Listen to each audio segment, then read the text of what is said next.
I have a foundation review for you guys today. This is the Revlon ColorStay Matte Finish. I guess that's the name. It's the one for combo oily skin. This is supposed to be obviously a matte finish. It's got SPF 15. This is in the shade 110 Ivory, which is the lightest shade, at least the lightest shade that they had. It's supposed to be 24-hour wear. So at first I really liked this. It was really matte. I like really matte foundations. It made me really happy. And I thought, oh great, this is going to be a new favorite foundation. And when it's cold out, I don't really leave the house much. But yesterday was a day where I left the house. And you can see in the sun shades better. And this is workable. I didn't look ridiculous, but this shade is too dark for my skin. And this is the lightest shade. And for being Revlon, such a common brand and such a common, like, this is a popular one of their foundations, the ColorStay, and then they have the matte, and I'm sure that's just as popular as the regular. So I don't see, I know it's a drugstore brand, but they should have a decent shade range. So that was the thing, but it's like, you know, and then when I always put powder on. And when I put on just the foundation, it showed texture a little bit. I don't normally have texture, but it's a new thing that's been happening with my skin. And I'm like, okay, that's interesting. And I put powder on, and you would think that would make it worse, but it made it better. I don't know. So it's like, okay, well, I like this foundation. I don't think it's something I would buy another bottle of after I finish this one, but I can probably go through this one. And it just...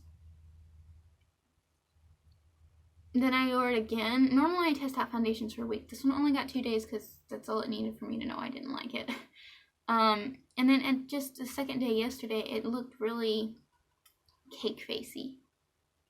And it was starting to break down after like 8 or 9 hours.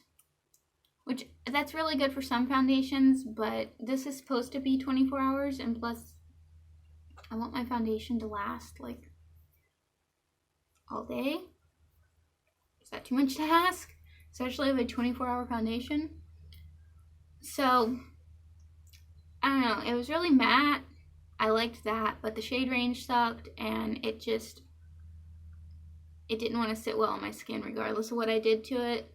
I used a gripping primer the first day, and then the second day I used my usual Smashbox Photo Finish silicone primer, and that's my favorite primer. That's what cat. That's what I use most of the time. And then this started breaking down on my nose the second day, so I was like, okay, yeah, no. So I'm kind of sad because this one had really good potential, but it didn't work out. If you are not as pale as me, you might like it, but I don't know.